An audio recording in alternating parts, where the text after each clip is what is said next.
And joining me now, Virginia Governor Glenn Youngkin. Governor, good to have you on the show today. Yeah, good morning, Shannon. Thank you for having me. And thanks for giving us an opportunity to talk about this most important topic in Virginia right now, which is the Department of Justice suit when we're trying to make sure that only citizens vote in Virginia and we're trying to stand by our Constitution and our law.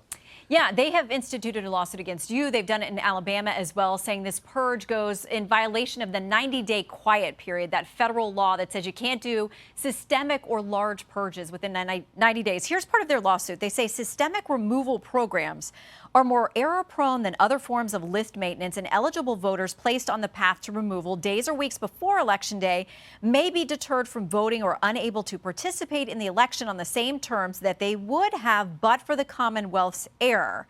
You say this is not a mass purge, it's not systemic, and you, apparently your team has uncovered something else involving the DOJ on this specific case. Yeah, to be clear, this is not a purge. This is based on a law that was signed into effect in 2006 by then Democrat Governor Tim Kaine. And it starts with a basic premise that when someone walks into one of our DMVs and self-identifies as a non-citizen, and then they end up on the voter rolls, either purposely or by accident, that we go through a process, individualized, not systematic, an individualized process based on that person's self-identification as a non-citizen to give them 14 days to affirm they are a citizen, and if they don't, they come off the voter rolls. And by the way, they have one last safeguard, which is they can come and same-day register and cast a provisional ballot.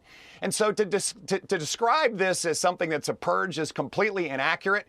It's wholly consistent with the U.S. Constitution, the Virginia Constitution, and Virginia law. And just recently, of course, what we found was that back in 2006, the then Justice Department actually approved of this law and said that it is not only further constitutional, but we have given it thorough review and we're okay with you moving ahead with it. And now, 25 days last week before the election, a Justice Department decides they are going to bring suit after this law has been in effect for 18 years, administered by Democrat and Republican governors. And this is the reason why I believe that Americans and Virginians wonder what the Justice Department is up to. It's been in effect for 18 years. It's been applied universally by Republican and Democrat governors. And now all of a sudden, when Virginia is getting tight, it launches a lawsuit against the Commonwealth of Virginia when we are trying to make sure that citizens vote, not non-citizens. Well, here's a couple questions to follow up to that.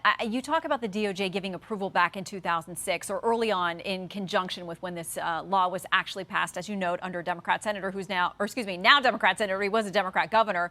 But has it been used within that 90-day quiet period before? Is that why the DOJ is honing in on it this time?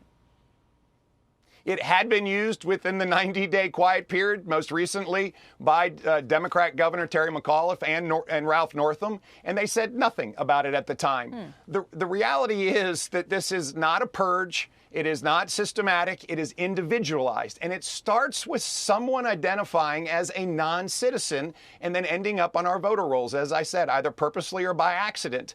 And the reality is, how can we as a nation and how can I as a governor allow non-citizens to be on the voter roll? This is just not right. It's not just constitutionally correct, it's common sense. Okay, so we know a federal judge, by the way, nominated by President Trump, down in Alabama, similar suit with the DOJ. They've got a different program, but the judge there did put Alabama's program on hold, but did say if you have individualized cases, you can take those individuals off. You just can't do anything systemic. So it'll be interesting to see what a federal judge decides with respect to Virginia. How far are you guys prepared to fight this if you lose? Well, we're going to fight it because we're right. And again, this is not a systematic process. This is individualized. And it starts with someone who, in fact, declares that they are a non-citizen. And of course, there are multiple safeguards. They get 14 days to affirm they are a citizen. And if they don't, they can same-day register and cast a provisional ballot. This is constitutionally correct. It's consistent with everything that Virginia stands for. And on top of that, it's common sense. Listen, elections in the United States should be decided by citizens. And non-citizens just shouldn't be on the voter rolls. And we're going to make sure that elections in Virginia are fair and accurate and safe. We have paper ballots. We have counting machines, not voting machines. We have great custody laws, and we're going to make sure that we have the cleanest voter rolls in the country. Okay, and of course, we all know it is illegal for non-citizens to vote in federal elections. I want to get to the campaign itself because that's why this is such a big issue. You have campaigned for President Trump this week in a sit-down with our own Bret Baier. This is what the vice president had to say about President Trump. Even people who worked for him in the Oval Office, worked with him in the Situation Room, and have said he is unfit and dangerous and should never be president of the United States again. She cited retired General Mark Milley, who served, of course, in the Trump administration.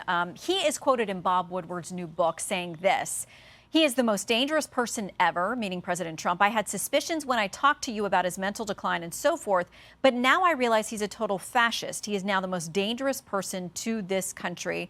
There are ads with quotes from former Trump staffers, people who served under him, saying similar things. Why should Americans not have some concern if people who worked closest with President Trump are describing him this way? I think what this whole line of attack on President Trump reflects is the fact that we have a candidate in the Democratic Party who is unable to really convey a future vision for the country and what she's going to do to attack the most important issues. And so what do? They actually have to revert to old adages about what they have been calling him for a long time, which is sadly the lie that he's unfit for office. And the reality, of course, is if they would just focus on what voters are focusing on, which is the economy, the border, national security, and of course, feeling safe in our own country because of the number of illegal immigrants that have come across the border and changed every state into a border state. Shannon, I'm a governor in a state that is purple. It just is. And I travel around the Commonwealth consistently listening to voters. And what I hear over and over and over again is a massive concern about their economic future, their ability to afford groceries and gas and tuition and to buy a home or make their rental payment. What I hear over and over and over again are major concerns about the millions of people who have come across the border and the hundreds of thousands of violent criminals that have come across the border, just identified 2 weeks ago by senior ICE officials. And what I also hear is major concerns about safety. And these are the topics that President Trump is talking about. And the reason why the other side can't talk about them and they want to distract everyone is because they have demonstrated over the last 3.5 years they don't have any answers. They've unleashed unprecedented inflation that has been a gut punch every time anybody walks into a grocery store. They've allowed millions upon millions of illegal immigrants to come across the border and turn every state into a border state. And what's happened around the world is just a representation of a weak presidency, a weak vice presidency, and a weak America. Americans and Virginians want strength back in the White House, and they want someone who will stand for a strong economy and build one that lifts up all Americans like we had before. High growth, low inflation, not low growth and high inflation, where people can get great jobs and manufacturing comes back to the United States. This is the future that Virginians and Americans are talking to me about, and that's why we see President Trump surging in the polls around the country. Well, the message about what to accomplish sounds very much like the one that Governor Moore gave us as well. So we will see which one is more convincing to voters as they have been voting and they continue to head to the polls ahead of November 5th. Governor, thanks for your time. Shannon, thank you for having me. God bless you. You too.